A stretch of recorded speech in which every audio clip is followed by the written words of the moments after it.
IPL 2026 अब अपने सबसे रोमांचक दौर में पहुंच चुका है। हर मैच के साथ प्लेऑफ की तस्वीर बदल रही है। हर जीत टीमों को ऊपर ले जा रही है और हर हार किसी टीम के सपनों को मुश्किल बना रही है।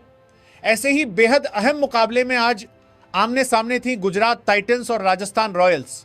लेकिन इस मैच की सबसे दिलचस्प बात सिर्फ मैदान पर हुआ खेल नहीं था, बल्कि दोनों टीमों की इस सीजन की कहानी भी थी, जो बिल्कुल एक दूसरे के उलट दिखाई दे रही है।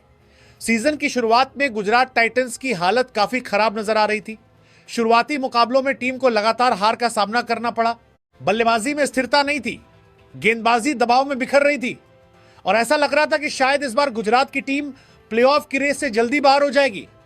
लेकिन जैसे जैसे टूर्नामेंट आगे बढ़ा, वैसे वैसे गुजरात टाइटंस ने शानदार वापसी की।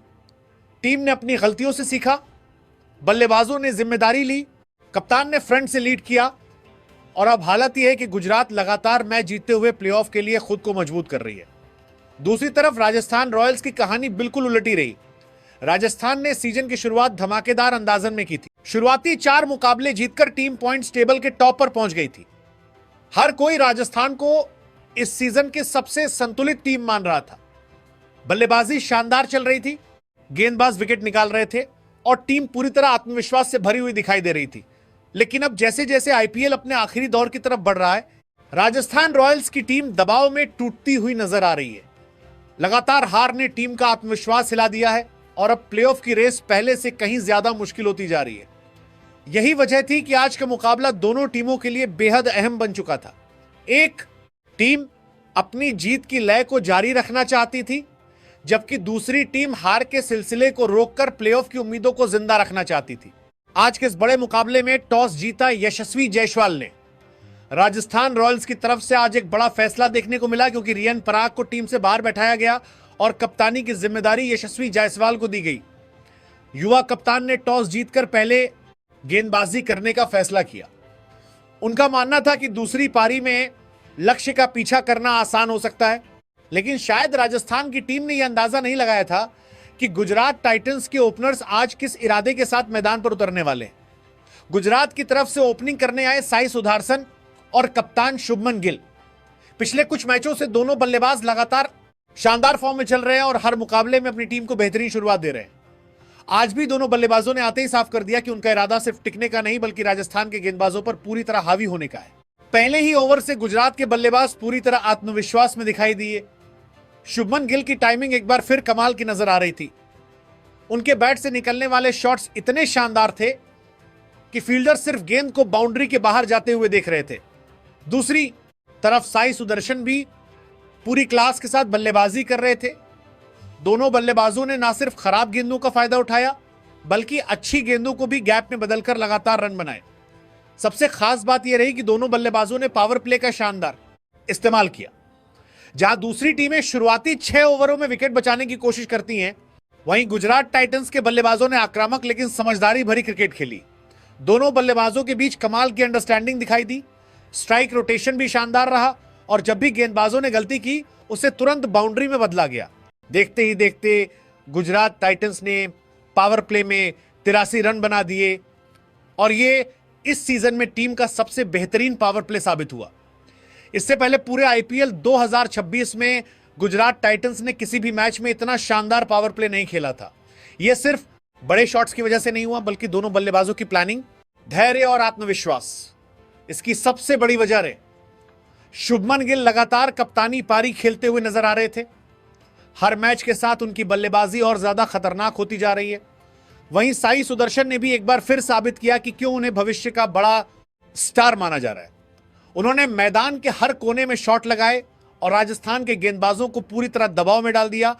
दूसरी तरफ अगर राजस्थान रॉयल्स की गेंदबाजी की बात करें तो आज उनका प्रदर्शन बेहद निराशाजनक रहा। जोफ्रा आर्चर जैसे अनुभवी तेज गेंदबाजों से टीम को काफी उम्मीदें थी, लेकिन आज उनकी गेंदबाजी में ना रफ्तार का डर दिखाई दिया और ना ही कोई स्पष्ट योजना। ऐसा लग रहा था जैसे सिर्फ गेंद फेंकी जा रही हो। ना सही लाइन दिखाई दी, ना लगातार लेंथ और ना बल्लेबाजों को रोकने की कोई रणनीति। कई बार आर्चर ऑफ स्टंप के बाहर इतनी ज्यादा जगह दे रहे थे कि बल्लेबाज आसानी से कट और ड्राइव खेलते नजर आए। दूसरी तरफ तुषार देशपांडे भी काफी महंगे साबित हुए। उनकी गेंदों में वेरिएशन की कमी साफ दिखाई दी और गुजरात के बल्लेबाज उन्हें आसानी से पड़ते रहे। राजस्थान के बाकी गेंदबाज भी कुछ खास प्रभाव नहीं छोड़ सके। ऐसा लग रहा था कि टीम पूरी तरह दबाव में है और गेंदबाजों के पास गुजरात के ओपनर्स को रोकने का कोई जवाब नहीं है। सबसे बड़ी समस्या राजस्थान की गेंदबाजी में यह दिखाई दी कि उनके पास कोई स्पष्ट प्लान नहीं था। ना फील्ड सेटिंग में आक्रामकता दिखाई दी, ना गेंदबाजों के बीच तालमेल और ना बल्लेबाजों को फंसाने की कोशिश। जब कोई बल्लेबाज लगातार अटैक कर रहा होता है तो गेंदबाजों को अपनी लाइन और लेंथ में बदलाव करना पड़ता है, लेकिन राजस्थान के गेंदबाज लगातार एक जैसी गलतियां दोहराते रहे। कभी बहुत शॉर्ट गेंद, कभी फुल टॉस और कभी ऑफ स्टंप से बहुत बाहर गेंद। गुजरात के बल्लेबाजों ने हर गलती का पूरा फायदा उठाया। खासतौर पर शुभमन गिल के खिलाफ राजस्थान पूरी तरह बेबस नजर आया। गिल ने जिस तरह फ्रंट फुट पर आकर ड्राइव खेले, उसने गेंदबाजों का आत्मविश्वास पूरी तरह तोड़ दिया। दूसरी तरफ गुजरात टाइटंस की ओपनिंग जोड़ी की जितनी तारीफ की जाए उतनी कम है। पिछले कुछ मुकाबलों से दोनों बल्लेबाज लगातार अपनी टीम को शानदार शुरुआत दे रहे हैं और आज भी वही कहानी देखने को मिली। साई सुदर्शन और शुभमन गिल सिर्फ रन नहीं बना रहे, बल्कि अपनी टीम के लिए मैच का टोन सेट कर रहे हैं। दोनों बल्लेबाजों की सबसे बड़ी खूबी यह है कि वे परिस्थिति के हिसाब से बल्लेबाजी करते हैं। अगर शुरुआत में गेंद स्विंग कर रही हो तो धैर्य दिखाते हैं और जैसे ही मौका मिलता है तुरंत अटैक शुरू कर देते हैं। यही वजह है कि गुजरात टाइटंस अब लगातार मजबूत टीम बनती जा रही है। टीम की बल्लेबाजी में स्थिरता आ चुकी है और हर खिलाड़ी अपनी भूमिका अच्छी तरह निभा रहा है। गुजरात टाइटंस की धमाकेदार शुरुआत आखिरकार एक बड़ी साझेदारी के बाद टूटी, जब टीम को पहला झटका साई सुदर्शन के रूप में लगा। साई सुदर्शन 36 गेंदों पर शानदार 55 रन बनाकर आउट हुए, लेकिन जिस अंदाजे में उन्होंने बल्लेबाजी की उसने मैच का पूरा मोमेंटम गुजरात टाइटंस की तरफ कर दिया। शुरुआत से ही उनका इरादा साफ दिखाई दे रहा था। उन्होंने सिर्फ टिककर खेलने की कोशिश नहीं की, बल्कि हर खराब गेंद को बाउंड्री तक पहुंचाया। दूसरी तरफ कप्तान शुभमन गिल आज पूरी तरह अलग ही लय में दिखाई दिए। उन्होंने सिर्फ कप्तानी नहीं की, बल्कि अपने बल्ले से टीम को लीड किया। शुभमन गिल ने 44 गेंदों पर 84 रन की विस्फोटक पारी खेली और राजस्थान के गेंदबाजों की जमकर क्लास लगाई। उनकी बल्लेबाजी में टाइमिंग, क्लास और आक्रामकता तीनों का बेहतरीन मिश्रण देखने को मिला। जब शुभमन गिल आउट हुए तब तक मैच पूरी तरह गुजरात के कंट्रोल में जा चुका था। तीसरे नंबर पर बल्लेबाजी करने आए जोस बटलर, जिनसे आज एक बड़ी पारी की उम्मीद थी, लेकिन आज बटलर ज्यादा देर तक क्रीज पर टिक नहीं सके और सिर्फ 10 गेंदों पर 13 रन बनाकर आउट हो गए। उन्होंने शुरुआत में कुछ अच्छे शॉट खेलने की कोशिश जरूर की, लेकिन आज वो अपनी पारी को लंबा नहीं खींच पाए। हालांकि उनकी छोटी पारी ने भी रन गति को धीमा नहीं होने दिया। इसके बाद वॉशिंगटन सुंदर ने आते ही मैच की रफ्तार को बरकरार रखा। वॉशिंगटन सुंदर ने सिर्फ 20 गेंदों पर नाबाद 37 रन बनाए और अपनी टीम के स्कोर को आखिरी ओवरों में तेजी से आगे बढ़ाया। उन्होंने बेहद स्मार्ट क्रिकेट खेली, गैप्स में शॉट लगाए और जब मौका मिला तब बड़े शॉट्स भी खेले। उनकी बल्लेबाजी ने गुजरात को डेथ ओवर्स में और ज्यादा खतरनाक बना दिया। दूसरी तरफ जेसन होल्डर सिर्फ 7 गेंदों पर 7 रन बना सके और ज्यादा प्रभाव नहीं छोड़ पाए, लेकिन आखिर में राहुल के साथ तेवातिया ने एक बार फिर अपने फिनिशर वाले अंदाज की झलक दिखाई।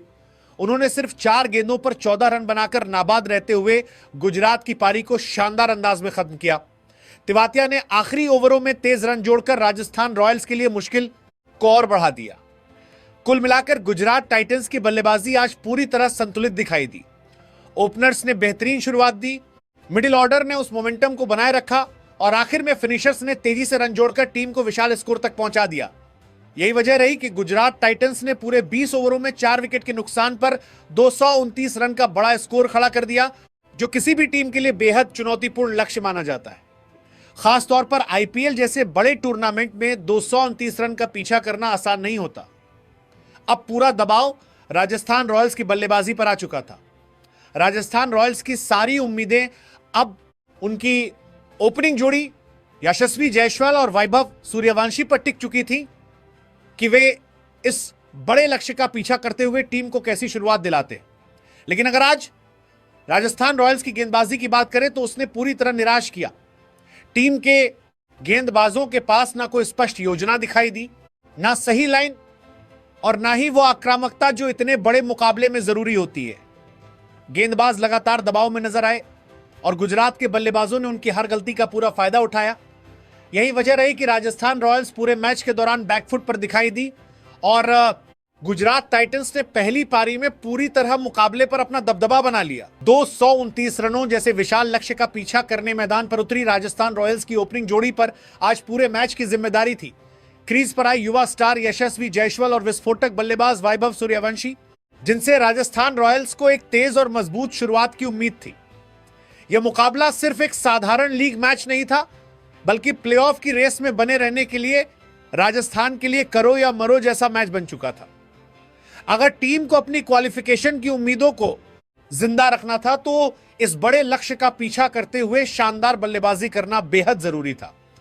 ऐसे दबाव भरे मुकाबले में दोनों ओपनर्स ने शुरुआत तो बिल्कुल वैसी ही की जैसी उनकी टीम को चाहिए थी। खास तौर पर वैभव सूर्यवंशी ने आते ही अपने आक्रामक इरादे साफ कर दी। उन्होंने शुरुआत से ही गुजरात टाइटंस के गेंदबाजों पर हमला बोल दिया और मैदान के चारों तरफ शानदार शॉट्स खेलना शुरू कर दी। उनकी बल्लेबाजी में बिल्कुल भी डर नजर नहीं आ रहा था। चाहे तेज गेंदबाजों या फील्डिंग सेटिंग, वैभव सूर्यवंशी सिर्फ अटैक करने के मूड में दिखाई दिए। उन्होंने कुछ शानदार चौके और बड़े शॉट लगाकर मैच का टेम्पो तेजी से राजस्थान की तरफ मोड़ने की कोशिश की। जिस अंदाज में उन्होंने बल्लेबाजी शुरू की, उसे देखकर ऐसा लग रहा था कि राजस्थान रॉयल्स इस बड़े लक्ष्य का पीछा करने के लिए पूरी तैयारी के साथ मैदान पर उतरी है। वैभव सूर्यवंशी ने सिर्फ 16 गेंदों पर 36 रन बना डाले और गुजरात के गेंदबाजों को शुरुआती ओवरों में पूरी तरह दबाव में डाल दिया। लेकिन क्रिकेट का यही रोमांच है कि एक छोटी सी गलती पूरा मैच बदल देती है। जब वैभव शानदार लय में दिखाई दे रहे थे और राजस्थान का स्कोर तेजी से आगे बढ़ रहा था, तभी मोहम्मद सिराज ने अपनी टीम को सबसे बड़ी सफलता दिलाई। सिराज की गेंद पर वैभव सूर्यवंशी बड़ा शॉट खेलने की कोशिश में आसान कैच दे बैठे और राजस्थान रॉयल्स को पहला झटका 38 रन के स्कोर पर लग गया। यह सिर्फ एक विकेट नहीं थी, बल्कि मैच का पहला बड़ा टर्निंग पॉइंट साबित हुई, क्योंकि जिस अंदाज में वैभव बल्लेबाजी कर रहे थे, अगर वो कुछ और ओवर क्रीज पर टिक जाते तो मैच पूरी तरह बदल सकता था। राजस्थान रॉयल्स अभी इस बड़े झटके और सदमे से पूरी तरह बाहर भी नहीं निकल पाई थी कि सिर्फ 2 रन बाद टीम को दूसरा और उससे भी बड़ा झटका लग गया। कप्तान यशस्वी जायसवाल, जिनसे आज सबसे ज्यादा उम्मीदें थी, बेहद निराशाजनक तरीके से आउट होकर पवेलियन लौट गए। जायसवाल सिर्फ 4 गेंदों पर 3 रन बनाकर आउट हो गए और राजस्थान रॉयल्स की पूरी ओपनिंग जोड़ी सिर्फ 40 रन के स्कोर पर वापस लौट चुकी थी। ये वही खिलाड़ी थे जिनसे उम्मीद थी कि वे बड़े मुकाबले में कप्तानी जिम्मेदारी निभाते हुए टीम को संभालेंगे, लेकिन दबाव के इस मैच में वो अपनी टीम के लिए बड़ी पारी खेलने में नाकाम रहे। अब पूरा दबाव राजस्थान रॉयल्स के मिडिल ऑर्डर पर आ चुका था। शुरुआती ओवरों में तेज शुरुआत के बावजूद लगातार 2 विकेट गिरने से मैच का मोमेंटम पूरी तरह गुजरात टाइटंस की तरफ चला गया। यहां पर गुजरात टाइटंस के गेंदबाजों की जितनी तारीफ की जाए उतनी कम है। खास तौर पर मोहम्मद सिराज और कागिसो रबादा ने जिस तरह दबाव में वापसी की, वो काबिले तारीफ रही। शुरुआत में वैभव सूर्यवंशी ने जरूर उन्हें कुछ शानदार बाउंड्री लगाई, लेकिन दोनों अनुभवी गेंदबाज घबराए नहीं। उन्होंने अपनी लाइन और लेंथ पर भरोसा बनाए रखा, लगातार सही एरिया में गेंदबाजी की और आखिरकार राजस्थान के दोनों सबसे अहम विकेट हासिल करके मैच में अपनी टीम की पकड़ मजबूत कर दी। लेकिन जैसे ही मुकाबला राजस्थान रॉयल्स के मिडिल ऑर्डर के हाथों में आया, वहीं से टीम पूरी तरह लड़खड़ाती हुई दिखाई दी। जिस बल्लेबाजी लाइनअप को सीजन की शुरुआत में सबसे मजबूत माना जा रहा था, वही बड़े दबाव वाले इस मुकाबले में पूरी तरह एक्सपोज हो गया। शुरुआती 2 बड़े विकेट गिरने के बाद उम्मीद थी कि मिडिल ऑर्डर जिम्मेदारी संभालेगा, साझेदारी बनाएगा और मैच को धीरे धीरे वापस राजस्थान की तरफ लेकर जाएगा, लेकिन हुआ बिल्कुल उल्टा। तीसरे नंबर पर बल्लेबाजी करने आए ध्रुव जुरेल ने आते ही आक्रामक अंदाज जरूर दिखाया। उन्होंने सिर्फ 10 गेंदों पर 24 रन बनाकर मैच में तेजी लाने की कोशिश की और कुछ शानदार शॉट भी लगाए, लेकिन वह अपनी इस छोटी पारी को बड़ी इनिंग में तब्दील नहीं कर सके।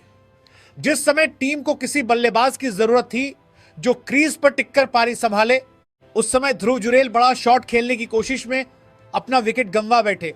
उनका विकेट गिरते ही राजस्थान की मुश्किलें और बढ़ गईं। इसके बाद मैदान पर आए शिमरॉन हेटमायर, जिनसे हमेशा उम्मीद रहती है कि वो मुश्किल परिस्थितियों में मैच को पलट सकते हैं, लेकिन आज हेटमायर भी पूरी तरह फ्लॉप साबित हुए। उन्होंने सिर्फ 7 गेंदों पर 6 रन बनाए और दबाव में गलत शॉट खेलकर अपना विकेट दे बैठे। हेटमायर का आउट होना राजस्थान रॉयल्स के लिए किसी बड़े झटके से कम नहीं था, क्योंकि अब तक रन रेट लगातार बढ़ता जा रहा था और टीम को एक बड़ी साझेदारी की बेहद जरूरत थी। लेकिन लगातार विकेट गिरने से बल्लेबाजों पर दबाव इतना बढ़ चुका था कि कोई भी खिलाड़ी खुलकर बल्लेबाजी नहीं कर पा रहा था। इसके बाद डोनोवन फेरेरा भी ज्यादा देर तक क्रीज पर टिक नहीं सके और सिर्फ 2 गेंदों पर 4 रन बनाकर आउट हो गए। देखते ही देखते राजस्थान रॉयल्स का पूरा मिडिल ऑर्डर बुरी तरह बिखर चुका था। जिस टीम ने कभी अपनी गहरी बल्लेबाजी के दम पर बड़े बड़े मैच जीते थे, वही टीम आज दबाव के सामने पूरी तरह टूटती हुई नजर आई। सिर्फ 91 रन के स्कोर पर राजस्थान रॉयल्स के 5 बल्लेबाज पवेलियन लौट चुके थे और मैच लगभग पूरी तरह गुजरात टाइटंस के कंट्रोल में जा चुका था। गुजरात के गेंदबाजों ने जिस तरह लगातार दबाव बनाए रखा, वो काबिले तारीफ रहा। हर गेंदबाज अपनी भूमिका को पूरी जिम्मेदारी के साथ निभा रहा था। ना बल्लेबाजों को खुलकर खेलने का मौका दिया गया और ना ही कोई बड़ी साझेदारी बनने दी गई। यही वजह रही कि राजस्थान का मिडिल ऑर्डर एक एक करके ढहता चला गया। सबसे बड़ी बात यह रही कि यह मुकाबला दोनों टीमों के लिए बेहद अहम था। प्लेऑफ की रेस अब आखिरी चरण में पहुंच चुकी है और हर जीत टीमों की किस्मत बदल सकती है। गुजरात टाइटंस इस मैच को जीतकर अपनी जगह और मजबूत करना चाहती थी, जबकि राजस्थान रॉयल्स के लिए यह मुकाबला किसी फाइनल से कम नहीं था। लेकिन बड़े मैचों में वही टीम जीतती है जो दबाव को बेहतर तरीके से संभालती है और आज गुजरात टाइटंस हर विभाग में राजस्थान से बेहतर दिखाई दी और एक बार फिर राजस्थान रॉयल्स की पूरी बल्लेबाजी लाइनअप गुजरात टाइटंस के गेंदबाजों के सामने पूरी तरह एक्सपोज होती हुई दिखाई दी।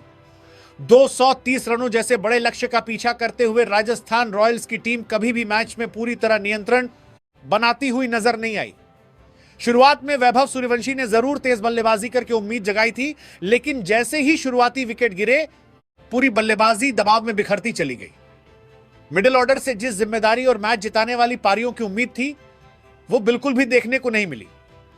बड़े मुकाबलों में अनुभवी खिलाड़ियों को आगे आकर टीम को संभालना पड़ता है, लेकिन आज राजस्थान का कोई भी बल्लेबाज लंबी और जिम्मेदार पारी नहीं खेल सका। यही वजह रही कि टीम 230 रन के विशाल लक्ष्य तक पहुंचने में पूरी तरह नाकाम रही और एक बेहद अहम मुकाबले में उसे एक और हार का सामना करना पड़ा। यह हार सिर्फ 2 अंक गंवाने वाली हार नहीं थी, बल्कि राजस्थान रॉयल्स की प्लेऑफ उम्मीदों को बड़ा झटका देने वाली हार साबित हुई। अब स्थिति यह हो चुकी है कि राजस्थान रॉयल्स के पास सिर्फ 3 मुकाबले बचे हैं और अगर टीम को प्लेऑफ की रेस में बने रहना है तो अब उन्हें अपने बाकी तीनों मैच हर हाल में जीतने होंगे। एक भी हार अब राजस्थान के लिए लगभग टूर्नामेंट से बाहर होने जैसी साबित हो सकती है। दूसरी तरफ गुजरात टाइटंस की टीम इस जीत के बाद और ज्यादा मजबूत स्थिति में पहुंच चुकी है। जिस तरह गुजरात ने पिछले कुछ मुकाबलों में लगातार शानदार प्रदर्शन किया है, उससे साफ दिखाई दे रहा है कि टीम सही समय पर अपनी सबसे बेहतरीन क्रिकेट खेल रही है। बल्लेबाजी में लगातार रन आ रहे हैं, गेंदबाज दबाव में विकेट निकाल रहे हैं और पूरी टीम आत्मविश्वास से भरी हुई नजर आ रही है। यही वजह है कि इस जीत के बाद गुजरात टाइटंस ने न सिर्फ 2 महत्वपूर्ण अंक हासिल किए, बल्कि प्लेऑफ के लिए अपनी दावेदारी को भी और ज्यादा मजबूत कर लिया है।